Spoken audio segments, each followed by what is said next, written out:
Hey, Yetis, this is Nick and Jack from the Best One Yet podcast. Now, the last company we worked at, they used Paylocity and everything just worked. It wasn't until launching our own media business, this show, that we realized how rare that is. Because Paylocity is one delicious burrito of operational needs.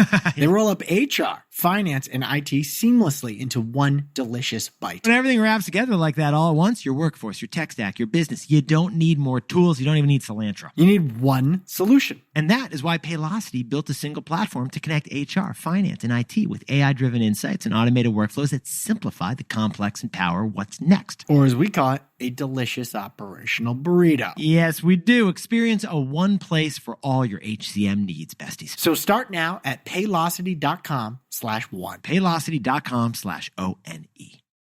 Howdy, howdy, ho, and welcome to Fantasy Fan Fellas. I'm Hayden, producer of the Fantasy Fangirls podcast and your resident lover of all things Sanderson. And I'm Steven, your bookish internet goofball, but you can call me the Smash Daddy. And we are currently deep diving Brandon Sanderson's fantasy epic, Mistborn. But here's the catch. Steven here has not read Mistborn before. That's right, hey. So each week, you'll get my unfiltered, raw reactions to every single chapter. And along the way, we'll do character deep dives, magic explainers, and Steven will even try to guess what's next. Spoiler alert, he'll be wrong. Newsflash, I'm never wrong. Episodes come out every Wednesday, and you can find Fantasy Fan Fellas wherever you get your podcasts.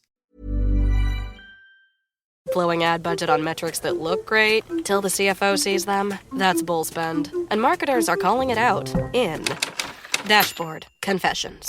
I remember telling my boss, it'll be good for the brand, when leads were slow. Yeah, it wasn't. Cut the bull spend. LinkedIn lets you target by company, job title, and more. Advertise on LinkedIn. Spend $250 on your first campaign and get a $250 credit. Go to linkedin.com/campaign. Terms and conditions apply.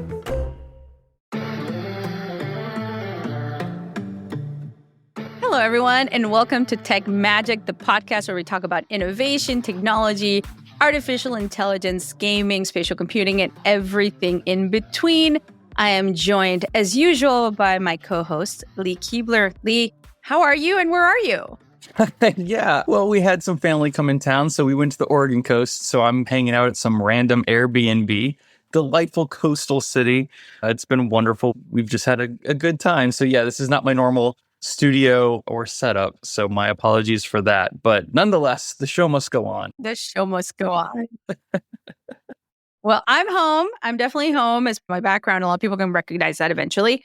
So yeah, I mean, I'm flying out to LA later today for the Snap Partner Summit. So Snap very graciously invited me to their Partner Summit. I'm excited to be going. We're recording on Monday. The summit's on Tuesday, and this episode drops on Wednesday. So I'm sure there'll be lots of stuff we can eventually talk about next week. Snap has been a little quiet, I feel like, in the last couple of months, even like for last year. I've not heard big plans from them, but every time they do one of these summits, they crack the door open a little bit more and show you, because they own a lot of intellectual property and they probably own some of the best facial recognition software that's commercially available and things like that. And they're big into getting like a type of like platform push for developers. What are you expecting to see when you get there this week? Yeah, well, definitely. I looked at the schedule and there's definitely a lot of creator focus. There's creators that are going to be talking about how they're using the technology, how they're using AI. There's also a couple panels, one on how brands and sports are leveraging Snapchat. So a little bit of everything. I think I'm looking forward to Evan's keynote, which I think will definitely, focus heavily on AI. And they've got My AI and like all these sorts of things. But I think it's going to focus heavily on that. And I mean, what am I longing for?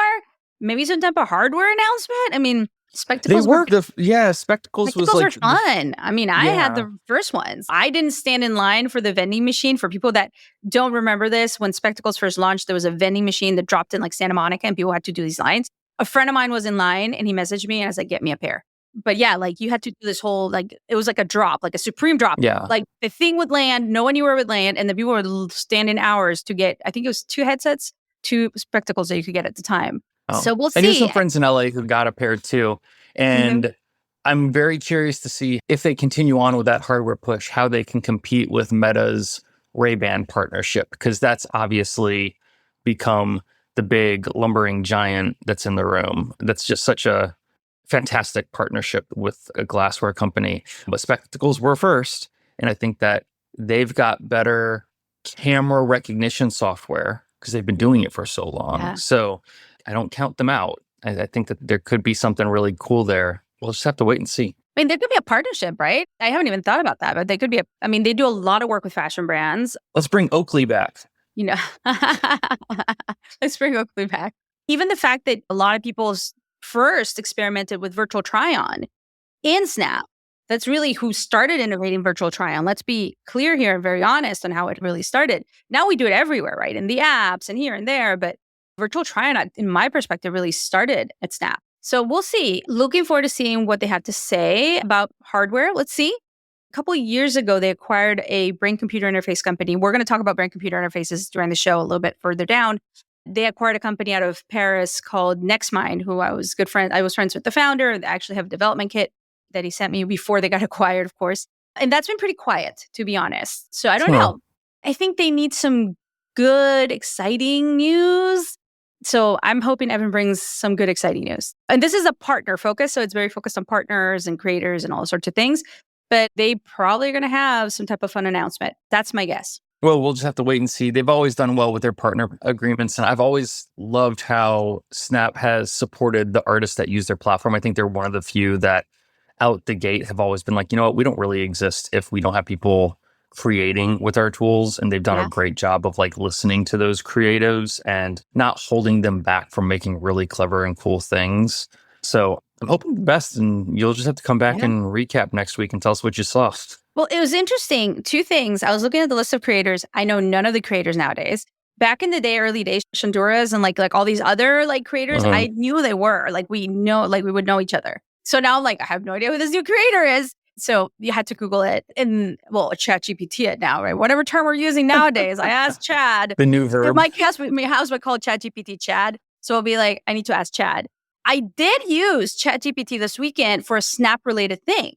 Let me tell you, my daughter, who is now in high school, 14, I delayed giving her a phone for a very long time. She hasn't had social media. She wants Snap to be able to communicate with her friends who are all on Snap communicating. It's really, they're on Instagram, but Instagram's more about, I don't know. They're Instagram, TikTok, and Snap. But Snap is more like a communication vehicle, I think, for them. Very much so. A messaging vehicle. So I said, okay. I said, yes. Made her sign this special contract that I make all my kids sign when there's like an electronic or something technical. Gave her the rules of the road, everything. And then we were setting up her profile. And she was like, oh, Mom, why don't you try this name? And I was like, that's going to be taken, right? We went in. Everything she wanted to try was already taken. So I said, let me go to ChatGPT.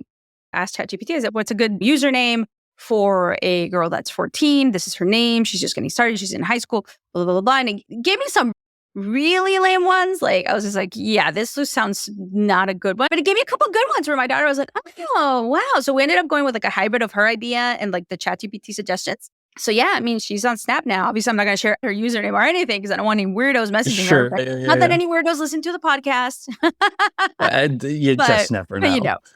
But yeah. Well, yeah, it's funny. You never think about, I've had a couple of times where someone has asked for my like Gmail email address and I'll give it to them and it's my name. And they're just like, how did you get your name as a Gmail? I'm like, dude, I was there when it started. This is, you overlook things like that. You're like, oh, yeah, I've got a couple of screen names that are probably pretty hard to get today. I know, right? Just because I'm old. Just because I'm old. I was there at the beginning. I got first mover advantage, whatever.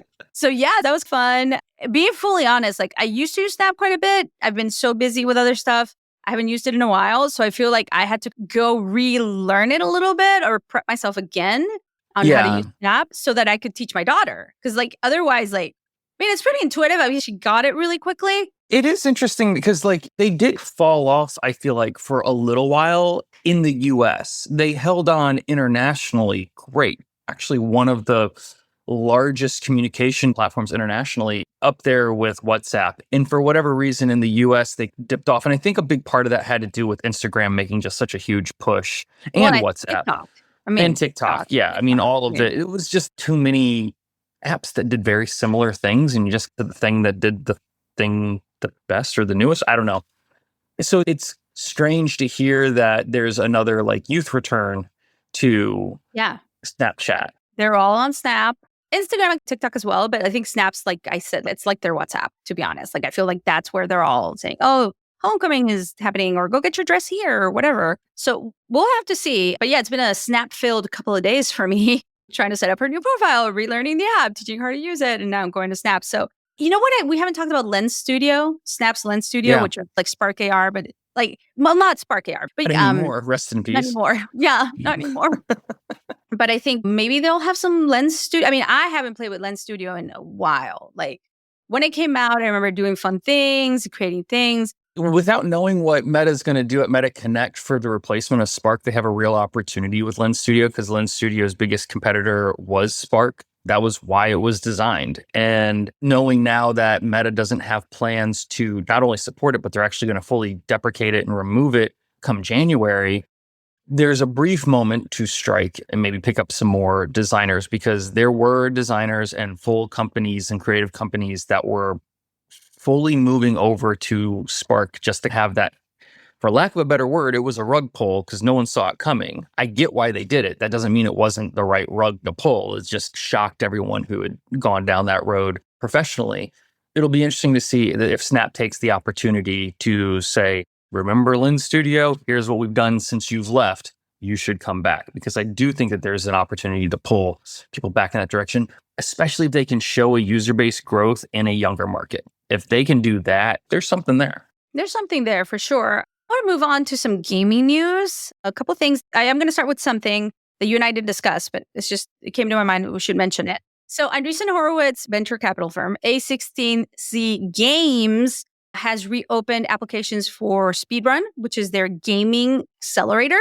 So that is for companies at the intersection of tech and gaming that are building whatever it is that you're building. Like we have John Pan, for example, our friend who's been building in defense tech and gaming. So if anyone listening to here has a really cool gaming idea and is just getting started, or is early stage pre-seed, I think it's mostly pre-seed, but some early stage, check it out. Because I think applications for Speedrun are till the end of September, if I'm not wrong. Don't quote me. Go do your own research.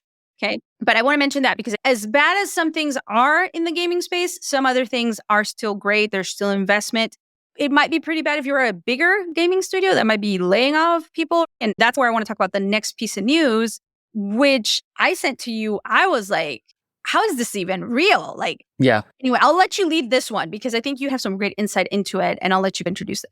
Yeah. So Annapurna's entire gaming staff was not laid off, which is typically the headline we've heard for the last year. Not laid off.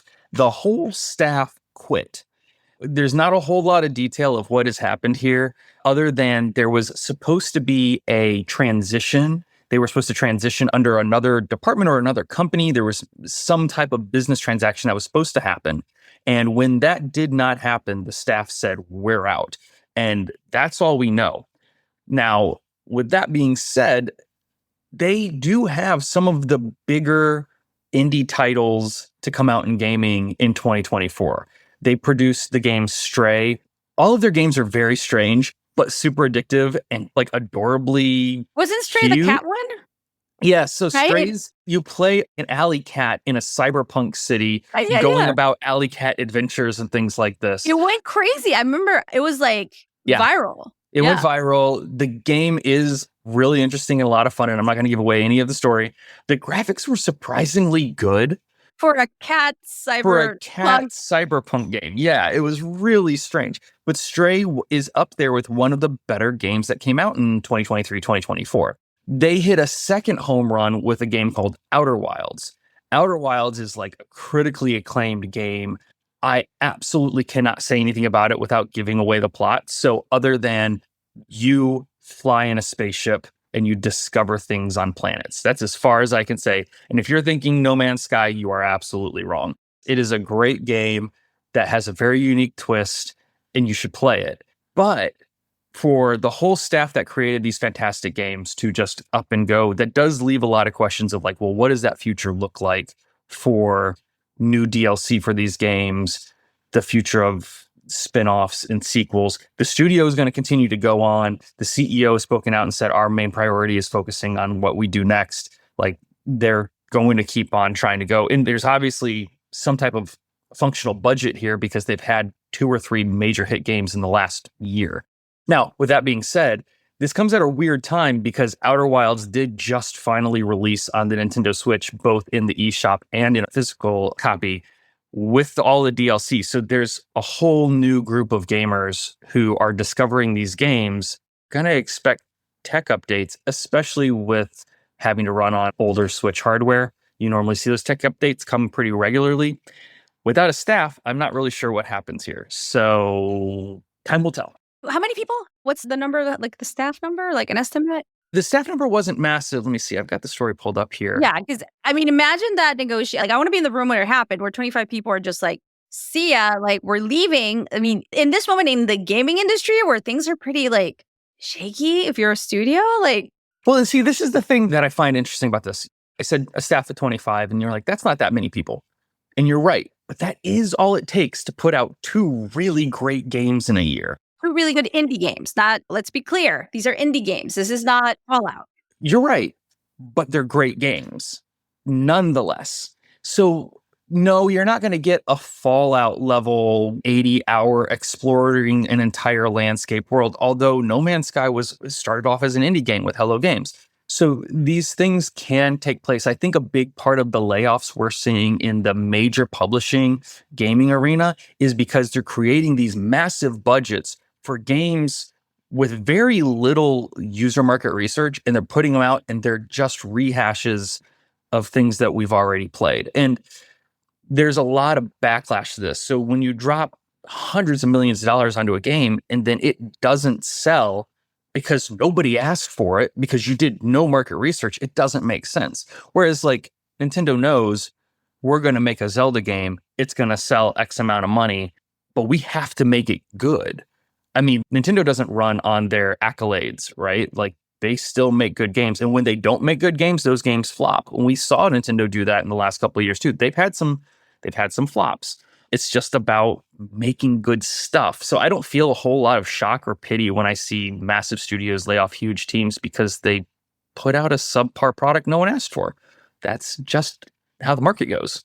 Yeah. So, I mean, we'll have to see what happens with Strays. Well, I don't know.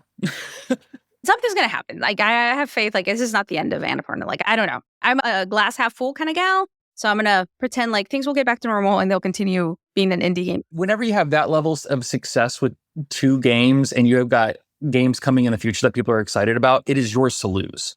So they have the ability to keep going, but it's going to have to be on their own decision if they want to do what the market's asking for or not. We'll see. Well, keep our eyes on that, right? Talk about Fallout. I want to mention this. Fallout, the TV show, right, was nominated for several Emmys. They took home. So I'm very excited. And I'm an Emmy judge. I'm part of the Television Academy. I'm an Emmy judge, etc. They took home Outstanding Music Supervision for its first episode. And then the Outstanding Emerging Media Program for its interactive website called Fallout Vault 33. Very exciting. I didn't vote on music supervision because that's not anything related to where I participate in the peer groups. I did vote on the Outstanding Emerging Media Program. I can't tell you who I voted for because that's not right. But I do remember when you're an Emmy judge, there's this whole for your consideration thing where you have to go through tons of content on your categories. You don't get every category because that would be insane. But you have to go through all your categories, and Outstanding Emerging Media was definitely one of mine. So congratulations. They might pick up a third one, I think, in some of the Emmys that are coming up. But congratulations in order for the adaptation of Fallout, which was fantastic. I've talked about that. And that is tricky because we had a weird year where we had 2 similar great shows. Fallout was fantastic. Silo was equally as fantastic on Apple TV. Season 2 coming soon. Season 2, any moment, right? 2. Yep. Yeah. Mm-hmm. So like, I thought that was really quite interesting timing that both of these, and Silo's coming from a book standpoint. Yeah. Whereas Fallout is very much rooted in the video game world, but they're very similar location, setting, stories. I was very happy to have if you both think of those. About it, yeah. Yeah, there's a lot of crossover. Yeah, maybe the author played Fallout. I don't know. Maybe it's just coincidence, right? Or they have the same dystopic vision of the future. I don't know. Talking about future stuff coming down the line, tell you 2 things. So the trailer for the live action adaptation of Minecraft. Oh, God. The movie came out last week. The internet broke. My children get home. They're like, oh my gosh, Mom, we absolutely hate the trailer. Everyone was dissing the trailer. In my family, in my sphere where I navigate, they were all having all these discussions. They forced me to watch the trailer one night. I was like, I'm tired, guys. No, you have to watch it. So we watched it and I said, I don't like it either. The trailer, which is available publicly at the end, has Jack Black coming in and saying, I'm Steve. Like, it was just really weird. I don't know. The llamas looked adorable, as much as a Minecraft llama could look for live action, but lots of feelings. What are your feelings on this trailer? Because I think it like broke the internet, like you said, and it broke middle school. Obviously, I didn't grow up playing Minecraft, but I'm familiar with the platform. I've done a lot of building in it for clients and things like that. I understand some of that background and lore, and I've got nieces and nephews who are super obsessed with the game. And it's just not the direction I think anyone thought it was going to go, because effectively they just made Jumanji in Minecraft. I was waiting for The Rock. Literally. I'm like, okay. Yeah. Not The Rock. What's his name? Jason Momoa? He looks the like Rock character, like the Rock character, right? Yeah. But I was waiting for The Rock to show up. Now it's Jack Black. I'm like, okay. Which I knew. I think we had talked about that he was going to be in the movie. Oh, everyone knew he was in the movie. We all knew he was Steve. No, we didn't know he was going to. They did announce that he was going to be Steve. We did. I don't know. But what I think a lot of people were expecting was he was going to be discovering the Minecraft world. And that's not the case. Like, from whatever this trailer looks like, a bunch of people just got sucked into Minecraft. They got Jumanji. Okay, they got you. There's a whole SNL sketch on getting Jumanji'd. They got Jumanji'd into Minecraft. That's what I need to tell my kids. They got Jumanji'd into Minecraft. I just watched that skit for the 100th time the other day. I love that skit. They have been Jumanji'd into Minecraft. Okay, so let's go on break now. And then when we come back, we'll have some more things to talk about in the tech space. This message is brought to you by Warner Brothers Discovery Advertising. And this is more than an ad. This is an invitation to be part of the stories the world can't stop watching, to connect with moments that dominate the conversation, to participate in culture, not just advertise around it. With the most sought-after IP, passionate audiences, and an advanced AI-powered foundation, WBD advertising transforms attention into influence and impressions into outcomes. This is innovation. This is impact. This is opportunity. This is Warner Brothers Discovery Advertising. Visit advertising.wbd.com to learn more. Blowing ad budget on metrics that look great till the CFO sees them? That's bull spend. And marketers are calling it out in Dashboard Confessions. I remember telling my boss, it'll be good for the brand, when leads were slow. Yeah, it wasn't. Cut the bull spend. LinkedIn lets you target by company, job title, and more. Advertise on LinkedIn. Spend $250 on your first campaign and get a $250 credit. Go to linkedin.com/campaign. Terms and conditions apply.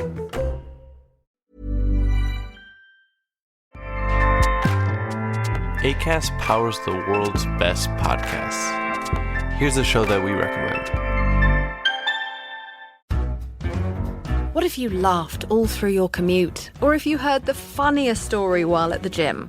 Well, now you can. I'm Jamila Jamil, and guests on my new podcast, Wrong Turns, share their most mortifying and hilarious disaster stories. I'm talking people like Mae Martin, Bob the Drag Queen, Catherine Ryan, Jake Johnson, Margaret Cho, Simon Pegg, Penn Badgley, and so many more. So listen wherever you get your podcast, Wrong Turns, where dignity goes to die. Acast helps creators launch, grow, and monetize their podcasts everywhere. Acast.com. Ryan Reynolds here from Mint Mobile. I don't know if you knew this, but anyone can get the same premium wireless for $15 a month plan that I've been enjoying. It's not just for celebrities. So do like I did and have one of your assistants switch you to Mint Mobile today. I'm told it's super easy to do at mintmobile.com/switch. Upfront payment of $45 for 3-month plan, equivalent to $15 per month required. Intro rate first 3 months only, then full price plan options available. Taxes and fees extra. See full terms at mintmobile.com. Right. So we want to talk about MetaConnect, which is happening the week after we drop this episode. But before that, I do want to mention this because I did say we were going to talk about computer interface devices and things happening there. Obviously, I mentioned NextMind, which is owned by Snap, et cetera. But some news that came through my desk, let's call it that, is a company, a Neuralink competitor called Synchron, which is saying that its BCI, its Brain Computer Interface device, which is external. I'm going to say, make sure that people understand it's external. It's not a chip. It's not inside the brain. I'm sure there's future plans for that. Who knows? But their BCI device allows people with paralysis to control their Amazon Alexa with just their thoughts. Many people have been doing it with their voices if they have paralysis, but now they're tapping into their brain signal. Somewhere Jeff Bezos is laughing, going, "We already know your thoughts." there's Oh my gosh, Lee, that was great. We already know what you're thinking. So, this is a pretty cool use of BCI technology. Yes, it is, especially when you start looking at the needs of people who may be differently abled, who can't communicate in a traditional sense. Opening any type of paths for that is fantastic. Alexa's an interesting target, but the truth is Alexa always had a really good open platform to integrate. So I understand from a development standpoint why they would do that. And it shouldn't be that complex to port to other communicative devices, whether that would be a Google device or a Meta device or what have you, or even your Siri. Or is Windows still using Cortana? I don't know. They killed Cortana. I think she's dead. dead. Did they? Oh, rest in I peace. think so. But here's something that came to mind, because you know how you and I have been talking about voice and how we're using voice with ChatGPT and all that stuff. But if you're using it with your glasses and you're out and about and saying, you don't want to look like you're talking make to the yourself. Colonoscopy appointment or something like that. You don't want to say that in the public, right? But I've heard worse in public. Something you don't want to say in public to your AI assistant, you can think it.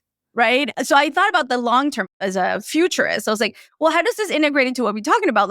If everyone's talking to their AI assistant, it's a cacophony of things here left and right. And I hear more people around me talking to their Siri and all these sorts of things.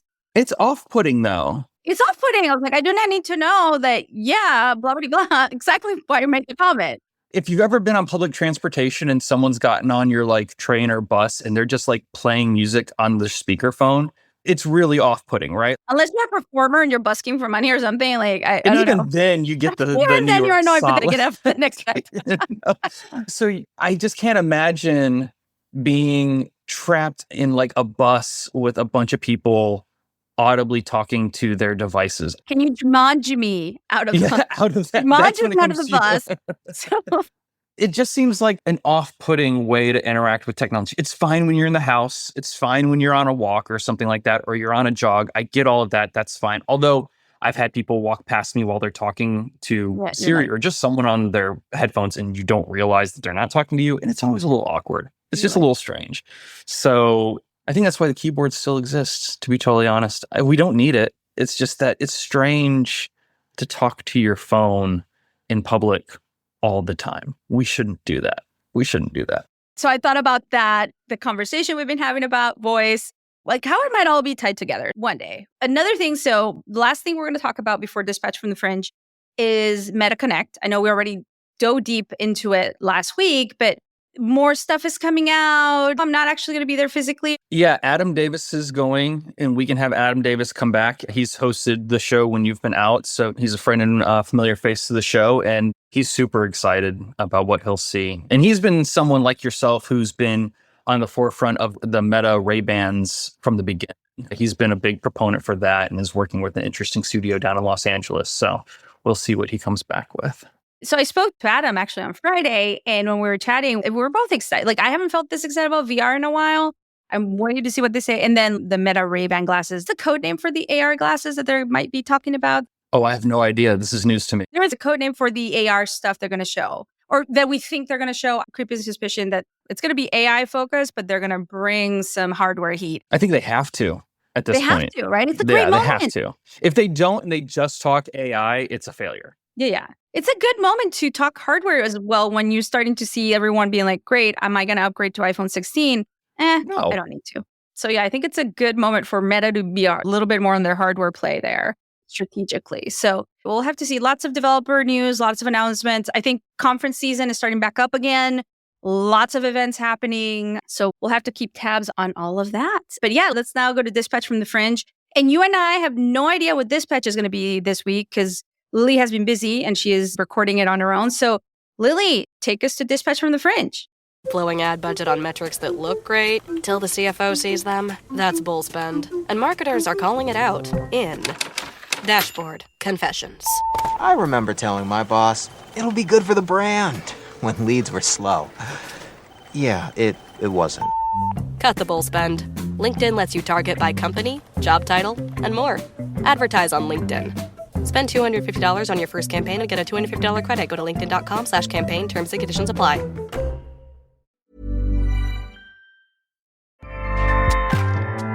Acast powers the world's best podcasts.